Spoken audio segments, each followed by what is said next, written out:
조사설의 조사가 서쪽에서 온 뜻.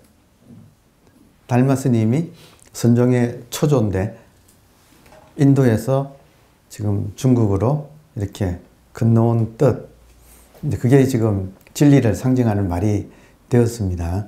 그래서 조사설의, 그러니까 많은 분들이 이제 질문할 때, 스승을 찾아가서 질문할 때 조사설의가 무엇입니까?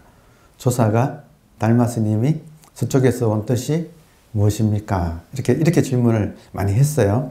또 다른 말로는 불법 적적대의, 불법에 적확하고 적확한 큰 뜻. 그러니까 진리가 무엇입니까? 이렇게 말 안 하고 불법 적적대의가 무엇입니까? 혹은 조사설의가 무엇입니까? 이렇게 물었어요. 그러니까 조사설의를 줄여서 조의, 조사의 뜻이라고 이렇게 하고, 오늘 보는 이 시편담의 제2번 조의 본문 한번 읽어보겠습니다. 조사의 뜻 공 같으나 공도 아니니 공덕의 유무에야 그 어찌 떨어지리. 삼현조차 이 취지 밝히진 못하거늘 더구나 십성어론 어림없도다. 보라, 그물 뚫고 나온 고기 대려 물에 머무는데 길 돌아온 성만은 비단굴레 벗었음을 간곡히 설액의 뜻 일러주노니 설액은 동래액은 애초에 묻지 말라. 이거 아마 그 웬만큼 선불교를 공부하신 분도 그냥 처음 딱 보면 이 좀 알아먹기가 좀 어려운 그런 내용이에요. 그러나 이제 이렇게 같이 한번 이 뜻을 한번 쭉 보면 굉장히 수준 높은, 굉장히 높은 차원의 그런 시입니다. 그래서 또 이런 시를 통해서 우리가 마음 공부가 좀 더 깊어지는 그런 계기로 한번 삼아 보겠습니다. 조사 달마 대사가 서쪽 인도로부터 와서 전한 선의 취지, 이 조사의 선의 취지는 부처님의 취지를, 부처님의 뜻을 이어받은 것이므로 조사설의는 바로 부처님의 절대적 진리를 가리키는 것이 된다. 그래서 조사의 뜻은 공 같은 거다. 조사의 뜻은 공 같은 거다. 그런데 공이라 하면 이미 공이 아니기 때문에 공 같은 거라고 해놓고 한 번 또 공을 부정해 줘야지. 그래야 이게 돼요. 항상 하는데 하는 바가 없다. 제가 이렇게 1시간 떠들고 1시간 떠드는 바가 없으니까 제 말에 속으시면 안 됩니다 하고 지워주는 거예요. 왜냐하면 듣는 사람은 그거를 개념으로 받아들이기 때문에. 그러니까 공이라는 말도 들으시는 분의 입장에서는 거의 자칫하면 이거를 개념으로 받아들여서 조사의 뜻은 공이구나 하고 개념으로 받아들인다. 그러니까 그걸 지워드리는 것이 또 중요하다. 이렇게 그래서 한 번 더 부정한다. 공이라 해놓고 공도 아니다라고 부정한다. 그래서 중도를 이룬다. 처음에는 논리적으로 맞지 않으니까 공이면 공이지 왜 공이라 해놓고 동시에 또 공 아니다고 또 하느냐 하고 논리는 불만이에요. 근데 그 논리의 불만을 이겨내는 게 이제 선인데, 이때 논리는 뭐예요? 다른 말로 하면 뭘까요? 불만 가지는 공이면 공이지 왜 또 공이라고 해놓고 또 동시에 공이 아니라고 할까 하고 불만을 가지는 그 인간의 논리, 그 논리가 요즘 말로 하면 사피엔스예요. 그래서 호모 사피엔스는 논리적인 인간이라는 뜻도 됩니다. 그러니까 이제 그렇게 하는 것은 논리가 바로 우리들의 분별심이라고 하는 그 문제. 그러니까 여러분, 근데 분별심이 인간의 분별심을 없애는 게 아니에요. 없앨 수 없어요. 불가능해. 분별심을 없애기는 불가능해. 왜냐하면 인간의 좌뇌가 분별심이에요. 그러니까 좌뇌의 작용은 분별심이에요. 근데 좌뇌만 있는 게 아니고 우뇌도 있어요. 우뇌는 통합하는 거예요. 그래서 호모 사피엔스하고 호모 스피리투스 되게 이렇게 이야기를 해요.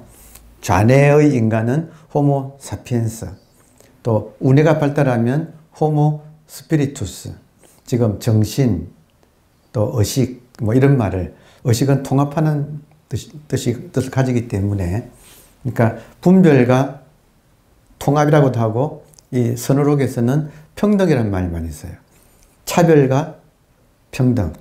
좌뇌는 이 세상을 차별하는 기능을 가지고, 그리고 우뇌는 이 세상을 평등하게 보는 기능을 가지고, 그러니까 현상과 본질, 이게 인간의 내 자체가 그렇게 되어 있는 거예요. 그러니까 이런 이야기는 여러분 혹시 유튜브에 보시면 질 자네트인가? 하여튼 뇌과학자가 어느 날 뇌출혈이 일어나서, 뇌출혈에 좌뇌가 출혈이 일어나서 좌뇌의 기능이 멈춘 경험을 이렇게 테드라고 하는 15분짜리 강연 있잖아요. 근데 거기서도 나와서 이야기를 했고, 그러니까 하여튼 좌뇌가 멈추었을 때, 모든 차별이 사라질 때 이 세상이 통합된 세계를 경험을 했다. 그래서 그걸 다시 회복하는 이야기가 또 이렇게 나오거든요. 그래서 거기서도 마지막 부분에 보면 이 여성인데 이 질 박사가 하는 소리가 자기 내면에서 제잘거리는 소리, 끊임없이 나오는 보이스피싱처럼 머릿속에서 제잘거리는 소리, 여러분 있어요, 없어요? 있죠. 참 수다꾼이죠. 그게 이제 그게 지나치면 번뇌를 만들잖아요. 그러니까 그분의 경험으로는 없앨 수가 없더라. 왜냐하면 좌뇌를 없앨 수가 없기 때문에. 그래서 그분은 그런데요. 나중에 하루 1시간 정도는 아예 떠들으라고 허용을 해준대. 자기가 나중에 훈련을 해보니까 이걸 없앨 수는 없기 때문에 시도 때도 없이 하지 못하도록 아예 허용을 했어. 하루에 1시간을 이제 마음껏 떠들어라. 여기 땅 하고 허용해 준다는 거예요. 그러면 그때만 얘가 막 수다를 떨고 다른 때는 고요하게 또 있게 되는, 하여튼 그분은 아무튼 재밌는 그런 이야기가 유튜브에 있습니다. 그러니까 그렇게 한번 보시면 일반인들은 자네가 너무 지나치게 발달해 있다. 그래서 지금 인류를 호모 사피엔스라고, 호모 스피리투스라고 안 부르고 호모 사피엔스라고 부르는 이유는 지금 보통 인류는 좌뇌가 우뇌에 비해서 지나치게 이렇게 발달해 있는 상태. 그래서 스트레스와 이런 고통이 많은 거예요. 근데 이거를 좌뇌를 없앨 수는 없어. 그렇지만 우뇌를 개발해서 깨워서 개발시켜서 활성화시켜서 좌뇌와 우뇌가 통합되도록 만드는 거. 근데 그게 지금 우리 공부라고 할 수 있습니다. 네. 그래서 조의를 표현할 때는 항상 여공 해놓고 또 동시에 불시공. 그러니까 이런 식으로 분별의 세계를 넘어서게 만드는 그런 표현법이에요. 하여튼 저도 여러분처럼 그 자리에 앉아서 얘기하다가 보면 꼭 끝나면 오늘 한 말도 어찌 안 했어요. 이러고 제 말에 속으면 안 돼요 하고 끝나는 그런 분문을 많이 들었거든요. 처음에.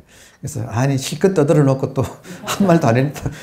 알고 봤더니 부처님도 내가 49년 설법을 했지만 한 말도 한 적이 없다. 또 이렇게 또 열반경에 또 그런 말씀 하시거든요. 그러니까 그런 뜻이 있구나 하는 걸 이제 합니다. 다음에 공덕의 유무해야 그 어찌 떨어지리. 그러니까 조사의 뜻인데 이 조사의 뜻이, 그러니까 조사의 뜻, 공이잖아요. 근데 이 공이 공으로만 있지 않고 연기로서 작용하고 있어요. 연기는 신령스러운, 기는 기계 기자. 신령스러운 기계, 깃털, 비행기 할 때 기자거든요.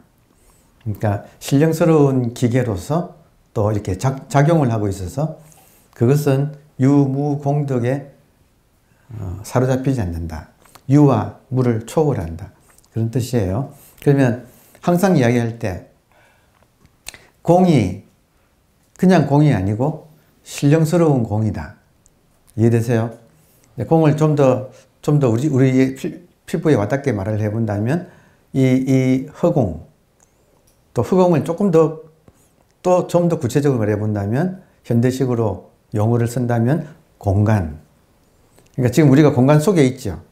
근데 이 공간이 물리적으로 허무한 공간이 아니라, 이게 신령스러운 기운으로 꽉 차 있다. 그래서 영기라고 하는 그 불교 미술에서 가장 핵심적인 그 대목을 영은 신령스러울 영자에 기는 기운 기자. 여기는 지금 깃털 기자를 썼지만 불교 미술에서는 영기라고 하고 영기에다가 문이라는 말을 써요. 여러분께 또 이런 말도 영자를 줄이면 이렇게 써요. 지금 책에 있죠. 이거를 줄이면 이렇게 써요. 영기. 이러면 신령스러운 기운의 문이 문자거든요.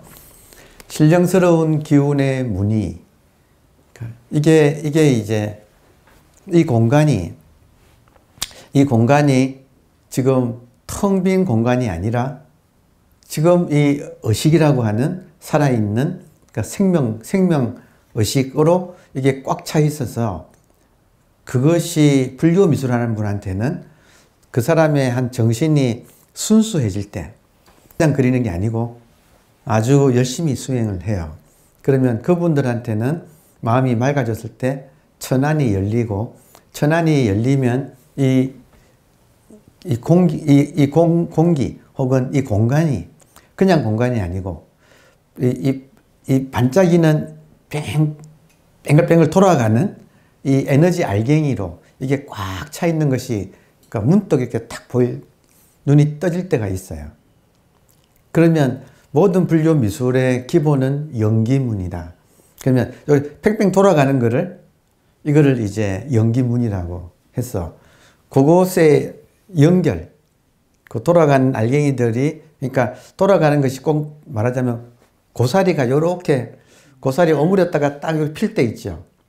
그런 무늬하고 좀 비슷해. 생명이 이렇게 일어나서 번져가는 모양으로 이거를 묘사하기 때문에, 여러분 불화를 보시면 모든 불화에, 또 특히 이제 아미타불이나 관세음보살 같은 그런 분들의 옷을 쫙 입고 계시잖아요. 그러면 그 모든 불화에는 기본적으로 보주라고 해서 생명 덩어리, 그 생명 덩어리에서 싹이, 지금 이야기한 대로 고사리 피는 것처럼 싹이 나와서 요게 제1싹, 제2싹 해서 쭉 줄기가 뻗어나가는, 그러니까 보주에서 줄기가 뻗어나가는, 그러니까 이 세계가 그런 식으로 생명이 퍼져나가는, 거기서 꽉 차 있는.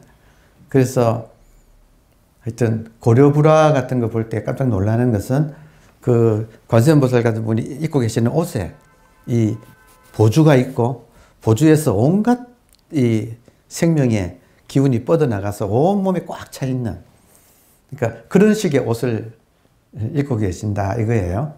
그러면 불교 미술만 그런 게 아니고 학자들이 연구해 봤더니 이집트, 그리스, 그리고 모든 하여튼 인간이 그림을 그리는 모든 미술에는 기본적으로 이 연기문이 바탕으로 되어 있더라. 그래서 이집트에도 같은 무늬가 있고, 꽃줄기가 보주에서 싹이 터서 이렇게 퍼져나가는 모양을 모르니까 그냥 어느 학자가 옛날에는 당나라의 당초문, 당나라의 풀의 문이라고 이름을 당초문이라고 적어가, 지금은 미술학자들이 당초문이라고 해요. 이런 무늬를. 그러니까 여러분 그 수미단이나 혹은 그 처마의 단청이나 하여튼 모든 불교 무늬는 기본적으로 이렇게 생겼어요. 당초문이라고 불러. 그러니까 이거는, 근데 그게 아니고 연기문이라고 이렇게 그 뒤에 이제 밝혀졌는데, 아무튼 그리스 여행 같은 거 해보면 그리스 로마 이 건물에 보면 그 건물 꼭대기 기둥하고 천장이 만나는 곳에 이오니아 양식, 고린도 양식 이런 거 있잖아요. 그거 전부 연기문들이에요. 지금 이해되시나요?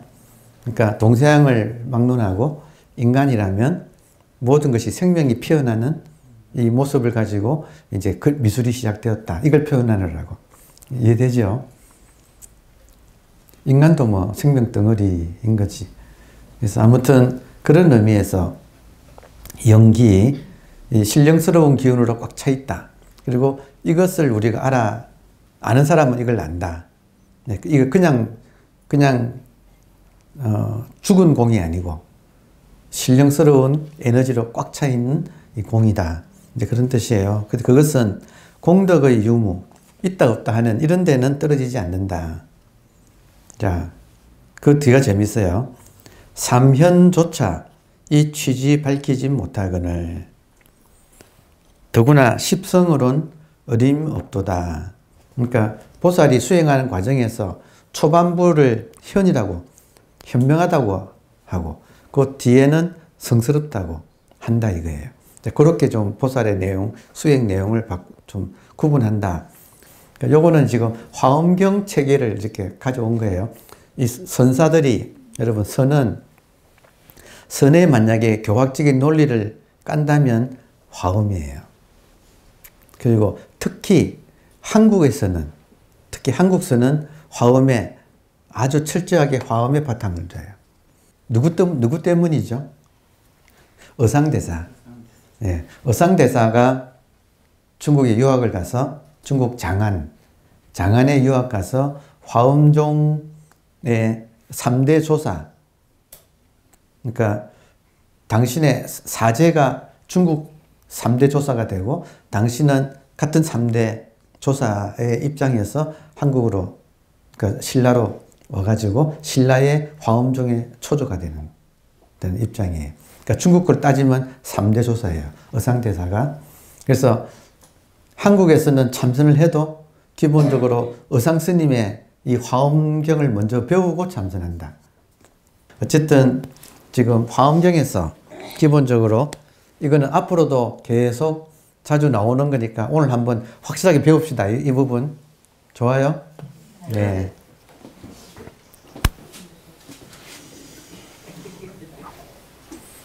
화엄에서는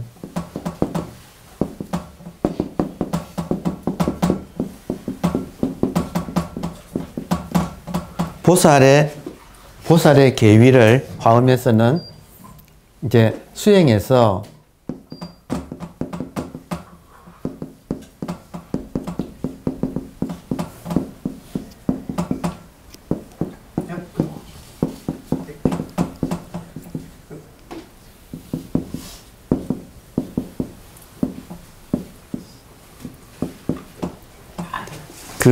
이렇게 공부 과정을, 화엄에서는 공부 과정을 따라해 보세요. 신, 해, 행, 정. 믿고, 이해하고, 수행해서 깨닫는다. 정은 증명한다. 깨닫는다. 신, 해, 행, 정. 그러니까 보살이 부처가 되는 과정을 신, 해, 행, 정으로 불러요. 그래서 신을 10가지 단계로 신 믿어가는 과정을 10가지 단계로 나누어서 설명을 해. 그래서 십신이라고 해요. 삼성이라고 하는 것은 십주, 십행, 십회양이라 한다. 해를 이해해가는 과정을 십주라고 불러.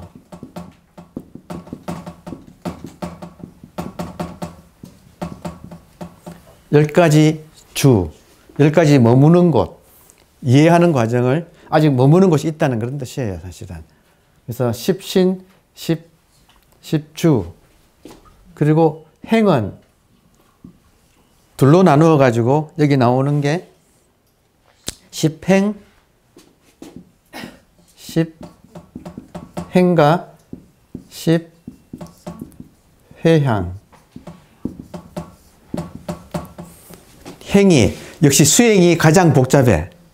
그러니까 수행은 20개로 나누어 가지고 자세하게 화엄경을 하여튼 설명할 수 있는 한 가장 자세하게 설명을 했기 때문에 신해 행정의 이 과정을 십신, 십주, 십행, 십회양으로 이렇게 행은 두로 나누어서 설명을 해요. 그리고 이제 정은 십지라고 10가지 땅이라고. 이때 땅은 경지죠. 10가지 경지. 그래서 이렇게 되면 10, 20, 30, 40, 50이 되죠. 그리고 이 십지 위에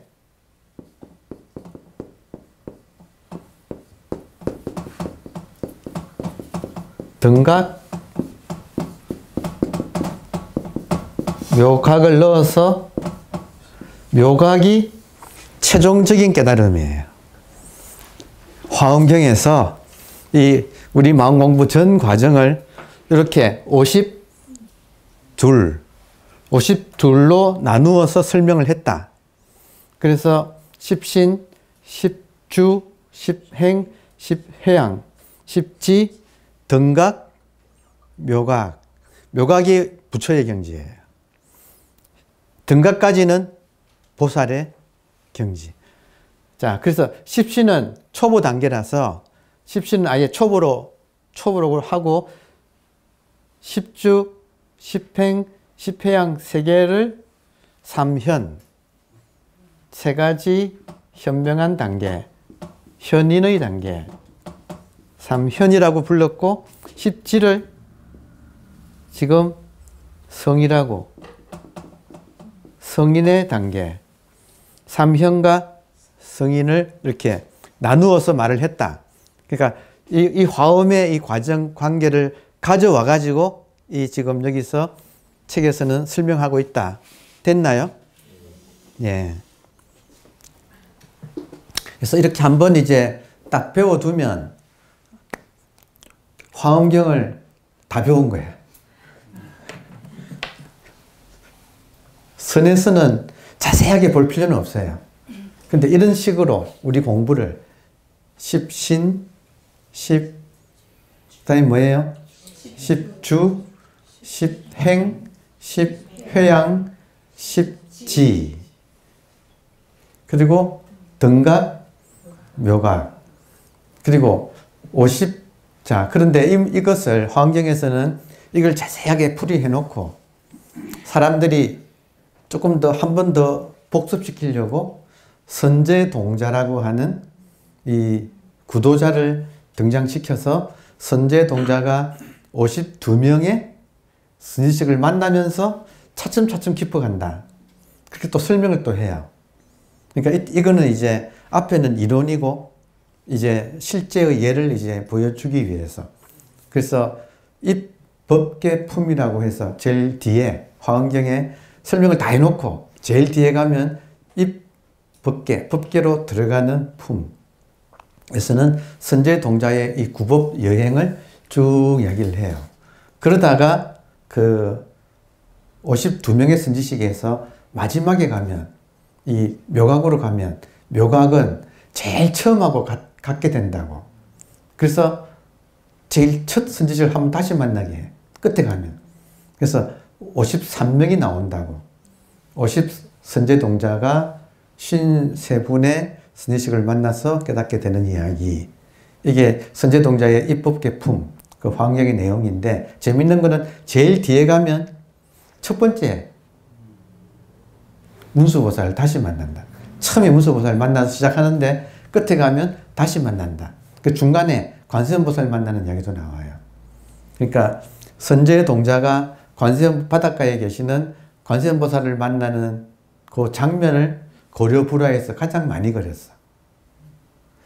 그러니까 고려불화에서는 관세음보살을 좋아한 건 이해되죠. 그 대승불교에서는 관세음보살을 굉장히 좋아합니다. 그러면 관세음보살을 그릴 때 어떤 모습을 그릴까 할 때 화엄경에 나오는 이 입법계 품에서 선제동자가 중간에 관세음보살을 만날 때의 모습. 그래서 항상 보면 고려불화에 관세음보살이 앉아 큰 분이 바닷가에 앉아 계시고, 그리고 그 발치에 선제동자가 조그맣게 그려요, 선제동자는. 그래서 이렇게 바라보는, 여러분, 고려불화가 세계에서 가장 아름다운 그림으로 지금 꼽혀요. 그리고 고려불화는 하여튼 다음에 또 그런 기회가 있으면 그때 말씀드릴 기회가 있으면 좋겠는데, 정말 인류가 그린 가장 세필이에요. 그러니까 가장 미세한 부분을 어떤 식으로 그렸는가, 앞에서만 그린 게 아니고 또 뒤에서도 그렸어요. 그래서 뒤에서도 배워 나와가지고 앞으로 나오도록 만드는 기법. 그러니까 정말로 하여튼 관세음보살 같은 경우는 여러분, 옷이 지금도 인도 날이 덥잖아요. 인도 기부인들이 보면 살이라고 하는 옷을 입잖아요. 여기에 아주 얇은 망사 같은 거예요. 그걸 여러 겹 겹쳐서 입어요. 근데 그 여러 겹을 다 표현한다 이거예요. 그림에서. 그리고 옷마다 또 무늬가 또 달라. 그러니까 그런 것을 앞에서만 그려서는 안 되고, 그러니까 뒤에서도 그리고 해가지고 입체적으로 이걸 보여지게끔 하는 온갖 기법이 하나의 고려불화 속에 다 들어있어요. 굉장한 거예요. 알고 보면. 그리고 우리가 한 번씩 그 고려불화 전시회하면 참 정말 감동받는데 10년에 한 번쯤 열리나? 자, 여기서 보세요. 한번 보세요. 그래서 삼현조차, 삼현은 지금 10주, 10행, 10회양이죠. 삼현조차 이 지금 조사의 뜻, 또 다른 말로 하면 공돌이 이런 말 쓰죠. 중도, 뭐 여러 가지 표현을 쓰는데, 삼현조차 이 취지를 밝히지 못하거늘 더 위의 단계인 십성으론 어림없도다. 그러니까 이 말이 지금 이상하다 그거예요. 지금 동안상철 선사가 이 시편담을 쓰면서 이번 조의에서 보통 사람의 논리하고는 지금 반대로 이야기하고 있어요. 뭐냐면 십지가 더 높지요. 여러분, 십지 중에서 기억해야 될 것은 팔지. 팔지 보살이라고 불러요. 팔지 보살이 되어야 퇴타가 없다. 빠꾸가 없다. 칠지까지는 공부가 게을러지면 다시 또 주르르 미끄러 내려가요. 그 팔지부터는 이제 미끄러지지 않아요. 십지 중에서 팔지 되면 엄청 높은 거예요. 그죠? 자, 그런데 삼현도 밝히지 못하는데 어떻게 십성이 밝히랴 하고 이야기를 지금 한 거예요. 말이 이상하지 않나요? 낮은 사람도 못하는데 더 경지가 더 깊은 높은 사람이 어떻게 이 뜻을 밝히겠느냐. 말이 이상하지 않나요? 그러니까 여기서 동안상철 선사의 이 시를 쓴 사람의 안목이 드러나는데, 이게 무슨 뜻이냐면, 그 의상스님의 그 법성계라고 하는 시 있잖아요. 거기 보면 초발심시 변정각 이런 말 나오죠. 초발심, 이게 십신 중에서 제 1번, 이게 초발심이에요. 십신 중에서도 첫 번째. 그러니까 52계의 중에서 가장 첫 번째 단계. 초발심. 초발심, 그것이 바른 깨달음이라는 거예요. 그러니까 참 재밌는 것이, 선심은 초심이다. 젠 마인드는 비기너스 마인드다.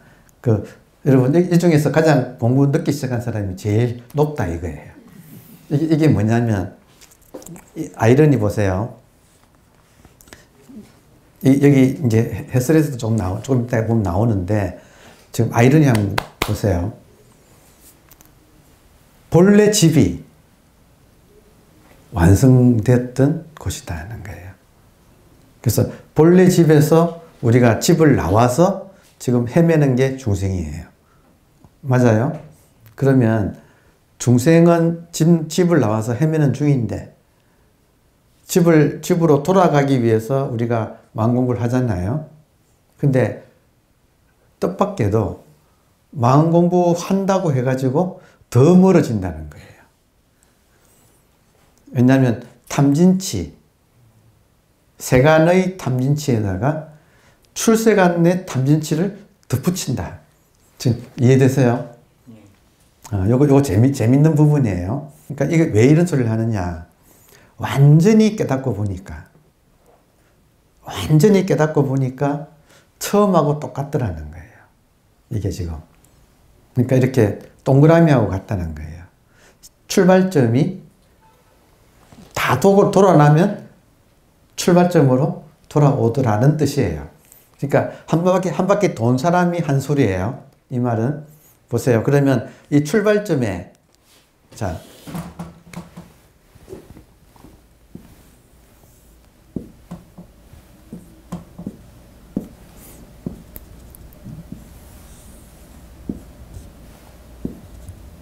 여기가 삼현이에요. 그리고 여기가 삼현인데 돌아간 게 십성이에요. 이해되세요? 자, 그러면 목적은 여기죠. 여기에 삼현이 가까워요? 십성이 가까워요? 잠깐 말이야, 여기가. 그러니까 참 진짜 어쩌라고 정말. 지금 우리의 목적은 처음으로 돌아가는 건데 시작한 지 얼마 안 되는 사람이 더 가깝다 이 말이에요.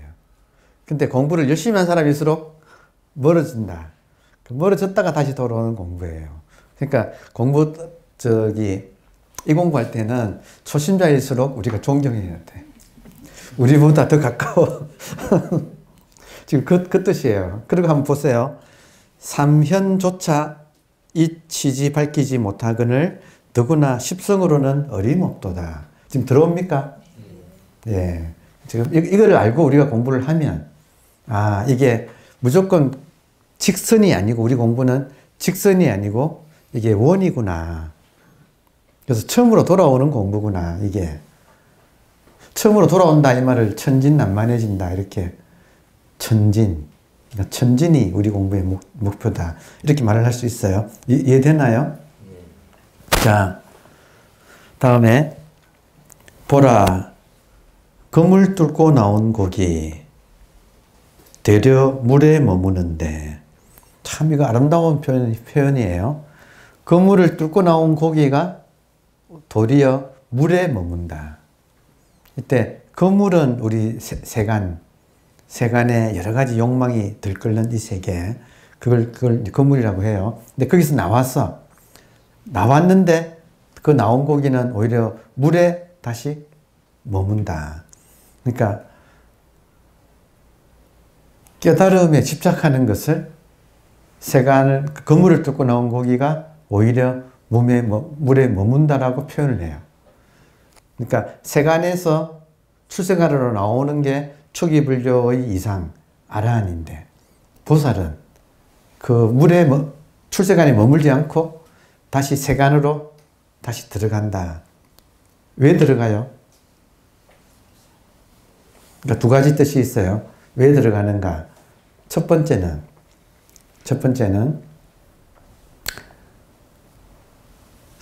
세간에서 벗어나서 출세간에 머무는 것은 중독 아니야. 치우쳤어. 그래서 다시 세간으로 들어가야지 깨닫고 세간으로 들어가기 때문에 중도가 이루어지는 거예요. 그러니까 지금 세간도 치우쳤지만 출세간도 치우쳤어. 그럼 출세간에 머물지 않고 세간으로 들어가야지 출세간과 세간이 하나가 돼. 자, 이 말을 세간은 상대라고 하고 출세간을 절대라고 표현을 해요. 맞아요?